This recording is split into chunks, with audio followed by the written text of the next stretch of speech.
Hi, I'm Julie Smith-David, the Chief Innovation Officer for the American Accounting Association. I've posted several videos on how to create process models and other types of visualization of systems-related concepts.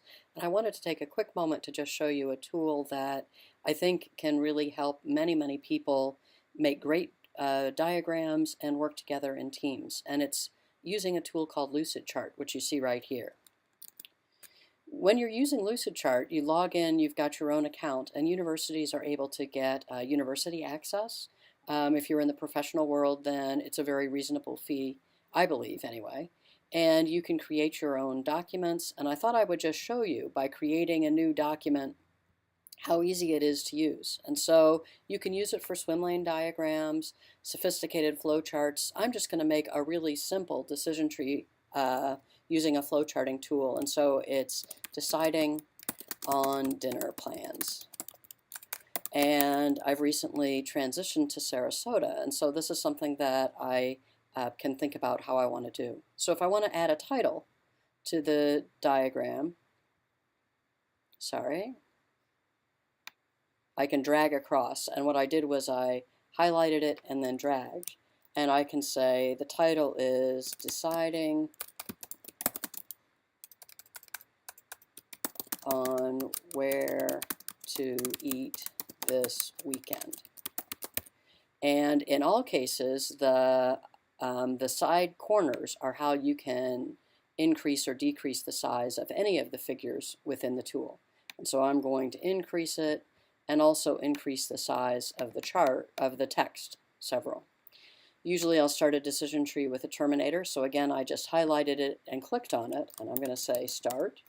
But what's different than with other tools that I've used is once you've got the figure in place, if you click on any of the circles in the middle of the figure, it will automatically start drawing an arrow, and when you release your mouse, then it allows you to choose what figure should come next in your model. And so I'm going to call all of my friends to see if they're available on Saturday.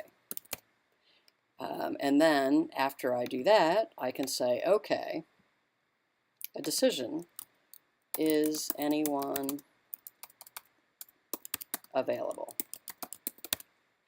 And because this is a decision tree, the tool automatically knows that usually the two choices you want are yes and no. And so it already, because this is the first arrow out, says yes. I'm going to not do the next figure, but I'm going to say instead, I'm going to say my first thing is no, that I'll be eating on my own. So if that's the case, I'm going to actually wait till Saturday to make finalized plans.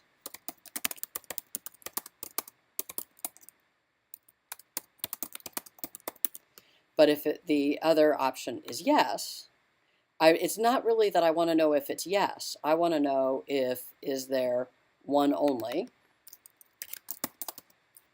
And if so, then I'm curious about, well, is this possible romance? I'm not actually interested in that. My husband won't be happy to hear that I'm looking for possible romance. But again, you could do yes and have a decision about where you'd go if yes, and no if you didn't. And then if you had more than one, now that's just showing an option. And I could follow out with that with yet another decision. Are there kids? And out of that, decisions. And I could continue filling out my decision tree so that I'd be able to follow the decisions as I'll be able to follow this tree as the phone calls that I receive from my friends return. So it's really quite easy. After you've created a document like this, then you can print it or download it. And when you go to download, it gives you the PDF, which is what it would do if I had said print, or all of these other options. And it's simple to download. The other things that I like, and so you see here's the PDF that's been downloaded. The other things I like are the ability to share. So I can work on diagrams. I click on share, put in the email address, and my colleagues can work on the diagrams with me. These diagrams can have multiple pages. You can use multiple colors, different fonts, all of those sort of things. But I like that it's globally available. I like that I can get to it through my browser, so I was having problems with Visio with using a Mac. And I like the ability to share dynamically. There's even a chat feature so that if you've got people distributed, you can be chatting as you're making the changes. So I think it's a great tool, something you should look into, and I hope you've enjoyed this video.